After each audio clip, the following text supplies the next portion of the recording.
Elliott Duemler is here he's the native plant manager at Taylor Creek Nurseries. And his talk is entitled, Know Your Natives on a First Name Basis. His background is providing the native plant industry leadership throughout the Midwest as the native plant perennial manager at Taylor Creek Nurseries. He oversees all aspects related to Taylor Creek's perennial plug production. He's passionate about all native plants, but his obsession is the Carex genus. He focuses on exceeding client expectations in quality and customer service, as well as bringing more native plants to the horticultural trade. He earned his degree from the University of Wisconsin at Stevens Point, where he majored in general resources management. Prior to Taylor Creek, Elliott interned at the Missouri Botanical Gardens, the Litzinger Road Ecology Center, and he worked as a wilderness surveyor for the U.S. Forest Service. Is that right? Yeah. Uh-huh. He currently sits on the board of the Green Rock Audubon Society. So welcome to you, Elliott. Thank you. Take it away. I don't stay put very well, so bear with me. Can everyone hear me? Yes? Am I loud enough? Okay. So know your natives on a first name basis. I hope you guys can all walk away today learning at least one thing new about a native plant that has been here longer than all of us. I am not a purist, but my job is to grow 100% native plants. I work at Taylor Creek Nurseries. A little bit about our company. We are a native plug producer. We have 2 locations. We have one in Broadhead, Wisconsin, which is about an hour away. And then we have a nursery down in Kansas City, which is about 500 miles away. We grow plugs at both of those locations. We produce 2 to 3 million plugs a year based on client and project demand. Everything we grow is in a plug. Just a little background. I have been killing and growing plants for Taylor Creek for 16 years. So I'm very good at both of those. You guys are all perennial people. You're here because of this beautiful landscape designed in Madison, Wisconsin. You did that. I doubt it. People are sick of this. People don't want meatballs and mulch. They want rich, diverse landscapes. And if you see some of these sedge photos here, those are the folks over at Old Brick. That's Old Brick Botanical Gardens. They have beautiful landscapes. They're full of native sedges. We as human beings, we are living, the world is our house. It's our ecosystem. We all want to do things, and we realize, we see that there's climate change, there's fires, there's flooding, hurricanes are getting worse. People hear about all these grassroots initiatives with pollinator conservation and monarch butterflies. You see fuel prices rising. People are out there, they understand what they plant in the yard has an impact. Gas prices alone, 10 years ago, it might cost you $1 to mow your grass. Now it can cost a lot more than that at $5 a gallon. So people realize what they plant matters. What we're seeing more and more in the design industry is moving away from what I consider a conventional English garden landscape plan where it's just big blobs of plants, and they're designing based on plant communities. They're mimicking Mother Nature. Again, this isn't 100% native plants, but native plants play a big role in that. Here's an excerpt from Claudia West and Thomas Rainier's book. This is their way of promoting a plant community. They promote the layers, and really where native plants fill in is in those ground cover plants. They're pitching you do these dense, rich, diverse plantings, and I'm going to go over a bunch of species today that I think fit that bill. So when you're talking about these ground cover plants, it's really important to know how are they behaved. Is it rhizomaceous, like Carex pennsylvanica, or is it a clump forming grass like Sporobolus, prairie dropseed? Again, I'm not gonna go focus on some of the more structural or taller plants like Amsonia and Baptisias. We're focusing on the things that are gonna grow around those taller plants. Has anyone heard the term generalist and specialist? Yes, raise your hands. Okay, this is something, to me, I was at PPA this year and I kept hearing several of the talks. Many people are talking about generalists and specialists. I'm like, that's strange. I'm aware of it because I come from the ecological industry. And what we call that in the ecological industry is coefficient of conservatism, C value. Do people know what this is? Raise your hand. Yeah, very few. Okay, so this is a really important fact to know because basically a lot of the research out there is already done for you to tell you if a plant is a generalist or a specialist. So I'm a plant nerd here. This is Cirsium pitcheri. It has a C value of 10. Basically, there's a scale of 1 to 10. Plants are assigned 0 if they're non-native or extremely adaptable, 10 if they're highly, highly specialized for a specific habitat. So for example, what they say here, this is from Wikipedia, plants with a C value of 4 or greater rarely naturally move from a remnant area to surrounding degraded land. So what does that tell you? Cirsium pitcheri there, C value 10. That plant is not going to grow anywhere except for on a sand dune along the Great Lakes, around the Great Lakes. So this is a really good resource for people if they're researching plants and trying to figure out, I see this sedge out in the wild, or I found this plant. How does this plant behave and how does it work in a landscape? So that's a really easy way to look at it. The information's readily out there. One note on that, the coefficient of conservatism varies by what region you're in. So let's say we're in Wisconsin, something might have a C value of 5, but if you go down south, it might have a C value of 0 or a C value of 10 because of the different ecosystems there. I take reference from the natural systems around me. You walk around through natural areas and you look at that, and I look at this image and I'm like, wow, that's a well-balanced ecosystem. Look at that. You have lady slipper orchids there. You have big leaf aster, Carex pennsylvanica everywhere. This is what I wish my yard could look like. I think a lot of people would really like that. That's a well-balanced ecosystem. But look at all the diversity of plants. It's not just one species.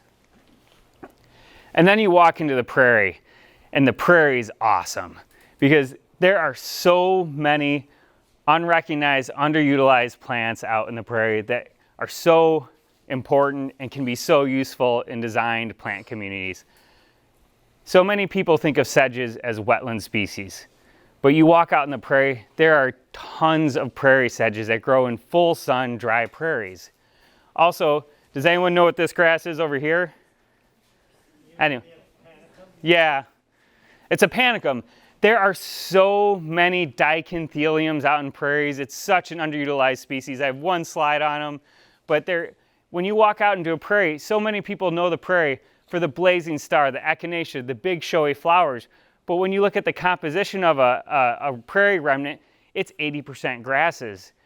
When you're stepping down, your foot's probably landing on 5, 10, 15 different species of grasses and sedges. So those are really doing the bulk of the work in a prairie. So it's supposed to be grass day. I slipped in a few ground cover species. Luckily, the C's are early up in the chart for the Caryxes. It's in alphabetical order, but I'm just going to go over some of the attributes I like about these plants, why I feel like they fit in well into a community-based plant design. Antennaria. In the Midwest here, we have 3 different species, Neglecta, Plantagenifolia, and Parlinii. This is a generalist. It's a pretty forgiving plant. It fits the bill of the conventional ground cover. It greens up early, it stays green late, it covers bare ground pretty darn quickly. It does well in really dry, pretty terrible sites. It's dioecious. People familiar with dioecious here? So it has male and female flowers. And a really neat thing, because it's important, a lot of people are talking about this now, but it's a host plant. It's a host plant for the painted lady butterfly. Midsummer, after the flowers fall off, you'll see these little shiny caterpillars they actually sew, they use the floss and they make a little capsule out of the leaves as a shield from predators, and then they devour the plants. But typically, in the wild, you're going to find this in both high quality and low quality open woodlands or prairie remnants. Carricks albicans. And I apologize, some of my images got really grainy because PowerPoint took over a bunch of my images and I could not get some of them to get better, less pixelated. Carricks Albions, white tinged sedge. This is a species that I would define as a specialist. You'll see some that have that coefficient of conservatism that's a higher value, like 10, but you actually see that they're more of a generalist. That's just based on my experience. This is a specialist. It's a fussy plant. Carex Albions, it's a nice mound-forming sedge, 8 to 12 inches tall, compact. It looks like a shade-tolerant version of prairie dropseed. Does well in part sun to full shade. Again, this is a dry woodland species. You find it in higher quality open woodlands, so it doesn't tolerate heavy shade, but it also doesn't like full sun. It's an excellent grass or sedge for large masses where you really want a formal appearance. People familiar with that plant? It's a good one. It's hard to get your hands on though. We grow a lot of it and it sells. Carex Actins or Carex Actins xanthocarpa.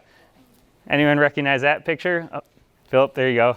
That's over at Obrick. This is a large planting. This might be of an Actins or an Actins xanthocarpa. Here in the Midwest, we actually have a subspecies, and I like to point out the difference because Carex Actins is a wetland species. The subspecies is actually a drier, more upland species. It performs much better in design landscapes.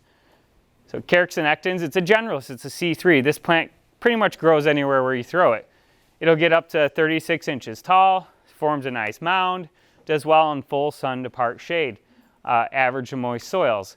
You frequently find these in mesic prairies. If you're getting the straight Carex Actins, you're going to find that more in a wet prairie setting.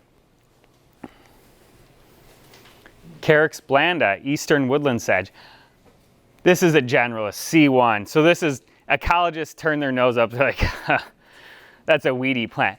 But those weedy attributes make this plant really vigorous. It does and performs really well in some pretty terrible degraded sites. Use that to your advantage.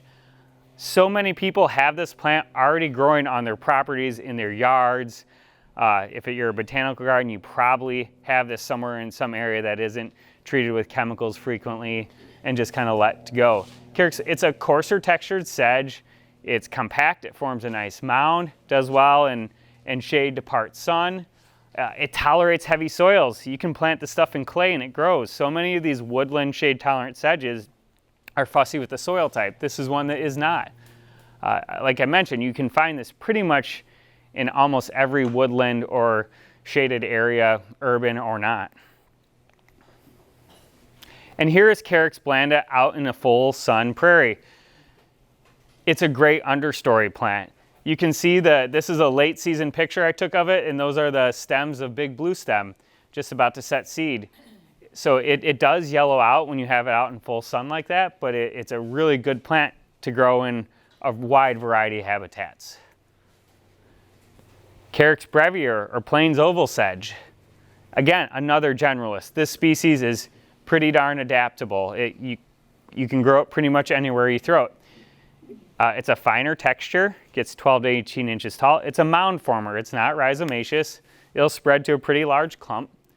Does well in full sun and dry soils.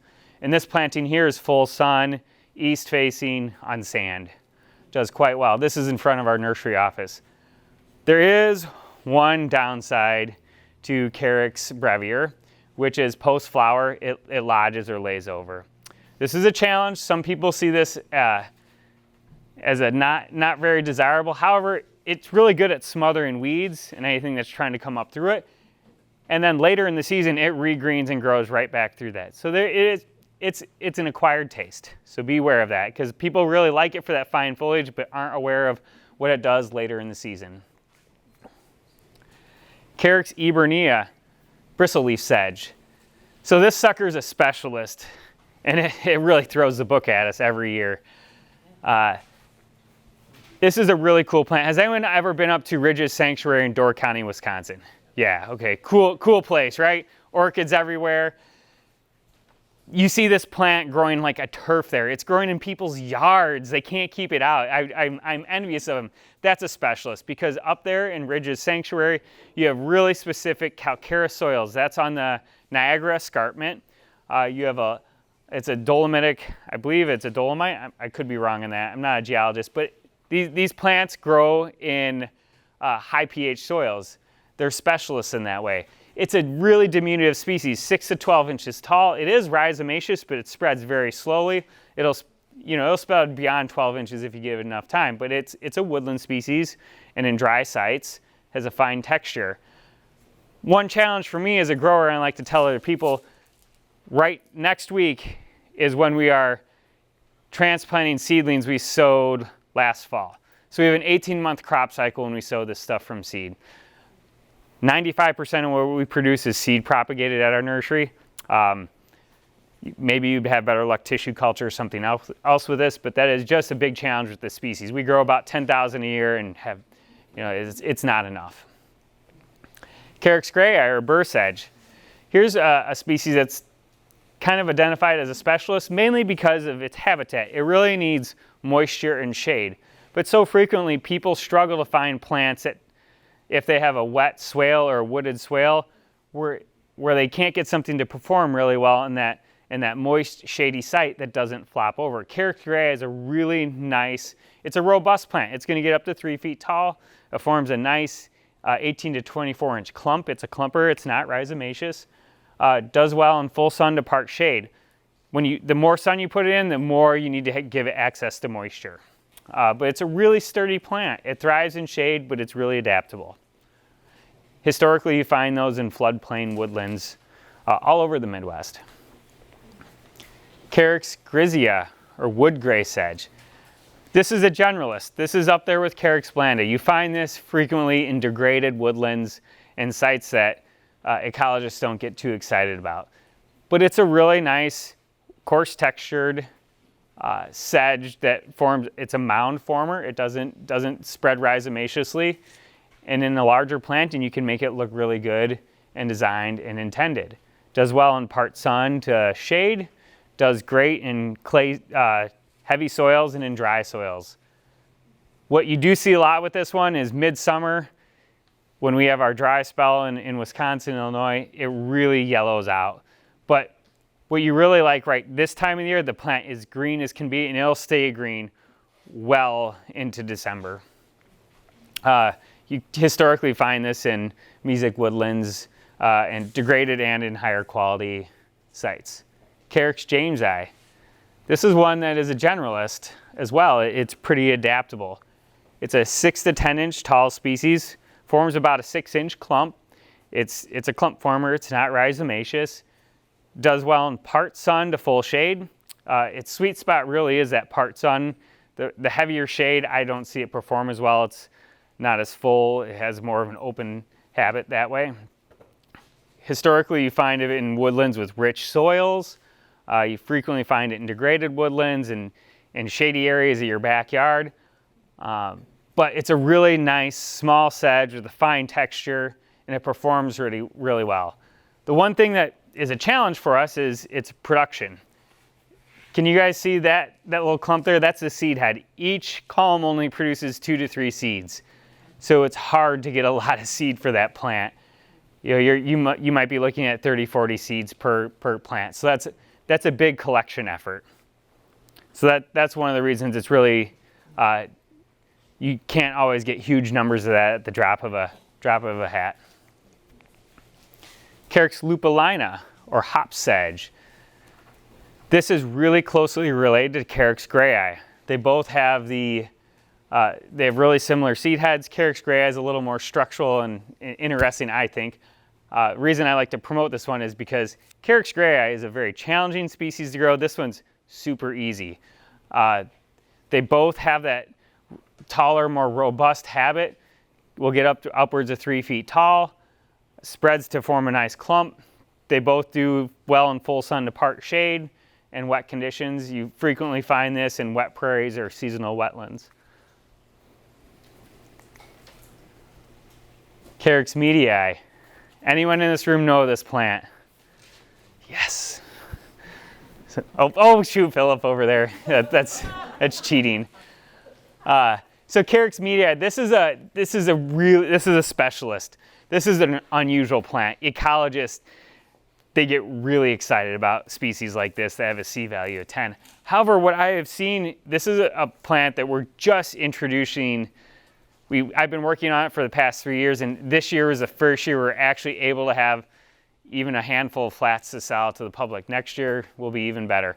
But it's really rhizomaceous. It spreads really nicely. It has a bluish colored foliage, as you can see there.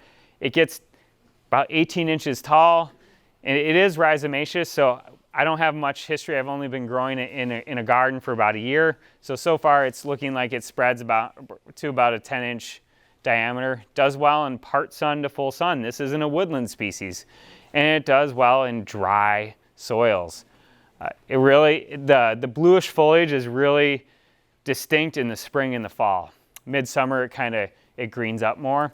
Frequently, you're finding this in hill prairies, savannas, black soil prairies, and limestone glades. And what I want to touch on some of those. Hill prairies, savannas, limestone glades, these are really unique ecosystems that are like specific to the Midwest. Those ecosystems there bring us some amazing plant material.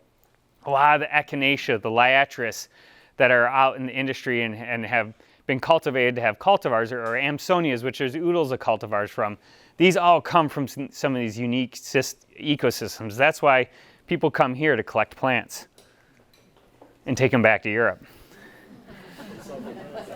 Carex mullenbergia, this is one I really like this plant. It's performing great in my gardens and in my trial beds.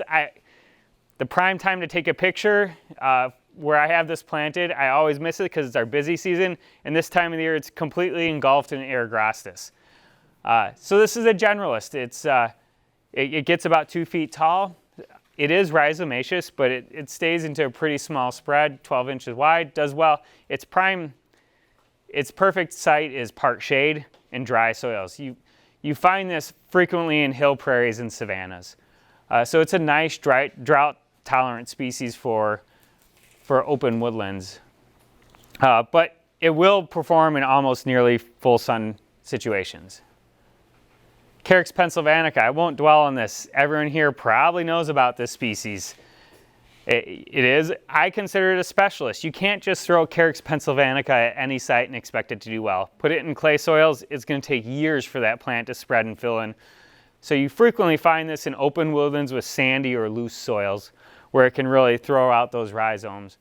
One thing I want to talk about, since we have a bunch of plant nerds here today, is genetics. Genetics matter.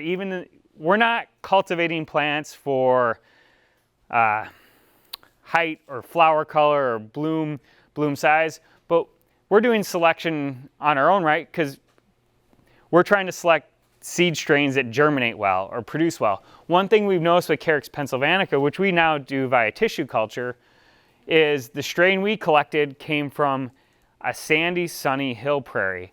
So the plug right there on your guys' right and the one on the left, that is our Midwestern strain that we collected and sent off to a tissue culture lab. The one on the left, that came from a Pennsylvania strain from the same tissue culture lab. These plants came in the same seedling size. They were transplanted on the same day. Look at that vigor our Midwestern ecotype has.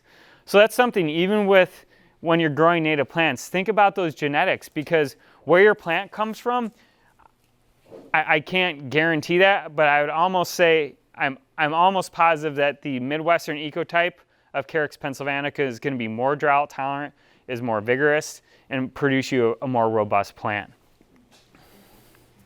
Carex plantaginea. This is a really cool woodland sedge. It has really wide leaves. It's a compact plant. It'll eventually, I don't want to call it rhizomaceous, but I think it might technically be. It forms large clumps, and they do get bigger over time. Does well really in shady sites and generally pretty nice, average, rich soils. You find this in high quality, rich, deciduous woodlands. In the wild, I've never seen it in a degraded site. It is a doozy of a plant to grow and propagate. It's a great plant in the landscape. It's really forgiving there, but from a production perspective, it's really challenging for us. Carex praegracilis. So this one's a generalist. It probably has a C value. I couldn't actually find C value on it because it's technically not native in the upper Midwest. It's been spread all over the United States to every state through the application of road salt. It's just created the right habitat for this plant to thrive. It's actually a salt-tolerant species. So this is a really good one to deal with if you're doing plantings where you're getting a lot of salt applications along the sidewalk or along the road. They're going put on your plants. This is one that'll tolerate. It's fine textured. It's rhizomaceous. It's very vigorous. It'll grow in to form a nice thick mat. And even in the western states like California, you're seeing people use this as a turf replacement. And here is one of our customers. This is in Kansas City. They planted their entire yard to it. It was this big, beautiful planting, and the homeowner association sent them a letter. I don't know if it exists still. This was probably about 5 or 6 years ago. So that is, it was a really disappointing thing for me to hear because I thought it looked amazing. And the homeowner that hired the landscaper that did it, it was just, they were in love with that planting. Does that plant tolerate mowing? It does. Not frequent mowing, but it can take a couple mowings a year. I even saw Brent had a couple pots of it sitting out there. Carex radiata, rosea. I lump these two together because unless you are a plant taxonomist getting out your 10x or 40x hand lens, you're not going to be able to tell the difference. The only way to tell is one of them has flower parts that curl, one does not. Culturally, I've been told by more than one individual that Carex radiata or rosea tends to stay more upright than radiata. I've never seen that myself. I tend to grow radiata more in my gardens, in my trial gardens. It's a generalist. It's a nice, fine textured sedge. It's a clump former, but forms a nice sized clump over time. Its sweet spot is really those part shade to shaded sites, average to moist soils. Frequently around here you find them in rich oak woodland soils. It does have that attribute post-flower, early summer, it tends to lay over and flatten out, but it regreens in the fall for a really nice appearance. Carex richardsoni. Anyone know of this plant? Philip, don't raise your hand. Well, yeah. So this is one that I've been working on for 2 years, and we made a big mistake this spring and killed all of our motherstack.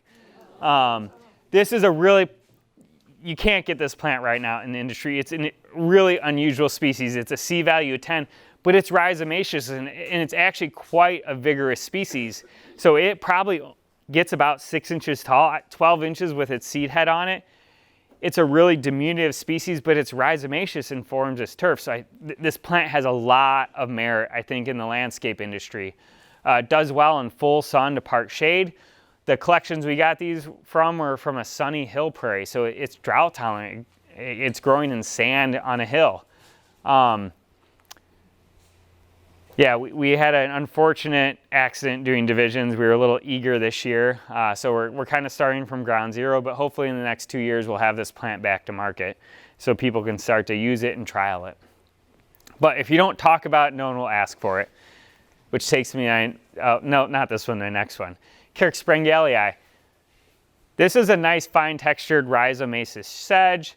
It has a really high C value, but I label it more as a generalist. It's a really forgiving plant. You can put this in heavy clay soils. You find it naturally in mesic woodlands with loamy or sandy soils. However, you can put this in clay soils, degraded soils, and it performs well in just any kind of soil in dry shade. It doesn't like full sun, doesn't like full shade. Its sweet spot is that partly sunny site. But if you're having a site where you can't get Carex pennsylvanica growing, this one will perform better for you.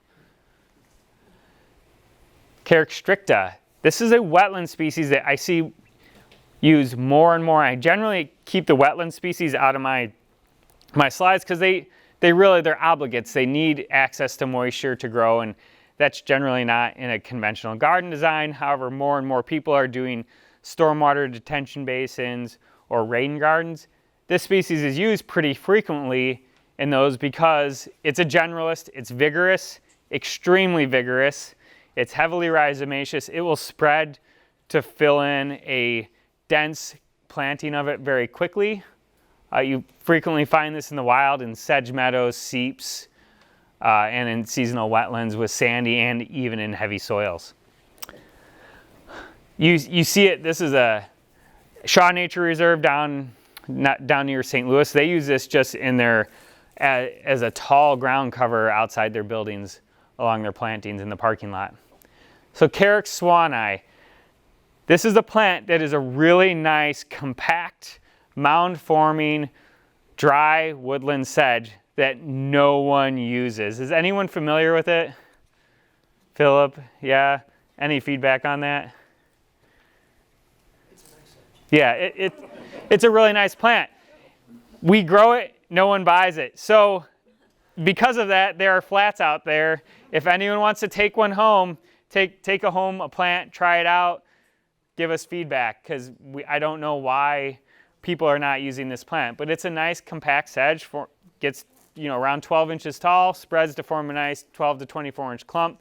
It thrives again in one of those open woodland part sun sites, and you find these in open, dry oak woodlands. Carex texensis, anyone hear of this plant? Few people. Okay, this is a really cool plant that, generally speaking, ecologists get excited to find it here. Further south, it's more prolific. It's a rhizomaceous species. It's extremely fine textured. It only gets about 6 inches tall. The inflorescence, or the seed head, will stick up to about 10 inches tall. It'll form about a 10-inch clump. It will grow in part sun to part shade, dry soils, and this here is a planting we have done with the St. Louis County Community College. The first 10 years of my career were in Kansas City. We have a nursery down there. I ran that for 10 years. And I really wanted a university to try doing a turf planting with it to really test it, because this plant has so much merit as a turf. So they did a full sun and a part shade planting. We got a lot of good feedback. It really likes that part sun, part shade site. This is their planting at their community college. They probably did 1,000 square foot planting of it. It looks amazing. Elliott, is that found in Wisconsin? No, I don't believe it is. It was listed in Swank and Wilhelm, but it had very little information on it. And again, take this with a grain of salt. I work for a native company, but I don't promote plants necessarily just because they're native to this region. Carex texensis is one of those ones where it's technically not native up here, but it would probably perform quite well. So on to a few more forbs. So Clinopodium, wild calamine. The ecologist had to go, or botanist had to go change the name. It was Calamintha, but Clinopodium is its new name. This is a really specialist species, but it's a really cool plant. It forms the basal mint foliage. It fits all the right requirements for a nice ground cover to creep around other plants. It'll spread a lot. It is a mint, but does well in full sun. And in natural areas, you find these in high quality limestone glades and gravel prairies. So if you have soils that have a high pH, this is a plant you should try using. So I mentioned I was gonna work in a panic grass here. Scribner's panic grass. I made this slide with the intention of taking a picture in my garden last night, and I didn't remember to do that till about 8 p.m., so you get a picture of it in a pot. I apologize for that. Daikinthelium, it's a generalist. This plant's pretty common. You find a lot of different species of daikinthelium in prairies. There's a lot of different ones. This one gets about 12 to 24 inches tall. It'll spread 12 inches or even more. It gets kind of leggy and lays over. It does well in full sun, average of dry soils. But the attributes I really like is it's a cool season grower. That basal rosette is nearly evergreen. You see that right away when the snow melts. And that rosette grows and gets nicer. Then it sends up its seed stalks mid-season. One thing I have noticed, these reseed quite a bit. So make sure you're doing it in a planting. You're not concerned about that. We have it in our sedum gravel garden in the parking lot. Does it reseed in the gravel garden? Yeah, I didn't plant it there. Okay. It's a cool plant because it really, right now, I mean, that basal rosette is looking really good. Erigeron pochellus, or Robin's plantain. This is another specialist that's relatively forgiving. The only reason I consider it a specialist is because it really needs to have well-drained sites and pretty loose soils to move around on. If you put it in like heavy clay soils, the plant's just kind of stuck there. It doesn't perform very well. That basal foliage forms a nice ground cover. If you have the right situation for it, you'll be really, really happy with this ground cover. Wild strawberry. Everyone knows this plant, right? I mean, it has a C value of 0, but this is the native strawberry. This is a super generalist. So does everyone know how to tell the difference between the native and the non-native? The yellow flower versus white flower. So if you have a yellow flowered strawberry, that's not a native one. That's an introduced species. The white flowering one has a very, very flavorful strawberry. The yellow one tastes like nothing. I've eaten a lot of them in my day. So if you see a white flower, you've got the native strawberry. This plant is found in degraded sites and high quality prairies. And one of the things I learned in living in the Kansas area and walking these really high quality remnants, wild strawberry was in every single one of them. It's a really awesome ground cover. Our company grows for the restoration industry, but we obviously sell to general landscaping as well, and that's a juggling act we have to do. One of the things, we never really grew this because ecologists turned their nose up at it, but the landscaping industry loves this plant. This is probably one of our top sellers. We grow wild strawberry like you cannot believe. People love it because they can plant it, it'll grow and fill in. They can use it as a base layer around all their other taller, more structural plants. You know, you fight fire if you got creeping Charlie, fight fire with fire, right? Hydrophyllum virginianum, Virginia waterleaf. Also a plant that you see frequently in degraded woodlands. They're usually in rich deciduous tree woodlands. It's a nice plant that stays green really late and greens up early. It gets taller when it's in flower, but its basal foliage is what you really grow it for. It does well in part shade to part sun. Even performs pretty well in full shade. Once you get it established, you can have a really nice dense mat of that. And another weird species. Anyone here heard of Grizzia? Yeah, a few people. You gave me one when I visited. There you go. That's the only way I get rid of them. I give them away. So this is a false dandelion. And what really attracted me to this plant is the basal foliage greens up really early, and it almost looks like leaves of lettuce. Right now it's looking awesome. That basal foliage grows really great. It is a specialist, and it really does sit to that specialist habitat. If it has much competition, it doesn't do well. However, what I've noticed is it'll plant seeds around the garden. It'll pop up in spots and move around. It's a nice little pop of color. Doesn't really compete with other stuff. If you have naturally you find them in sparse, thin soil, open woodlands. So they really perform best when they don't have much competition. So like a gravel garden species, possibly.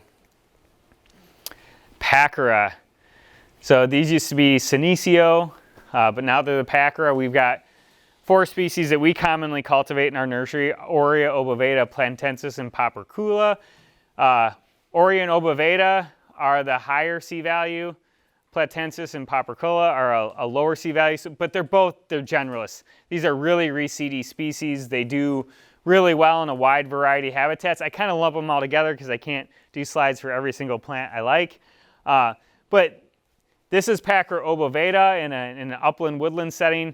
What you're really growing it for is not those flowers, which are really cool, and pollinators love them in the early spring, is that basal foliage. That is nearly evergreen. In the lower Midwest, it stays green all winter long. In the upper Midwest, here's a planting of common milkweed we had outside of our nursery, but the whole basal foliage is all Pachyra plantensis. It really fills in. Keep that in mind, it is quite vigorous. My mother hates me for ever putting it in her garden because of where I sited it. But in the right area, if you're trying to create a meadow and have a base layer that greens up early, it's a great one to have, and it pops some color into it earlier in the year. And with that, that's all I have.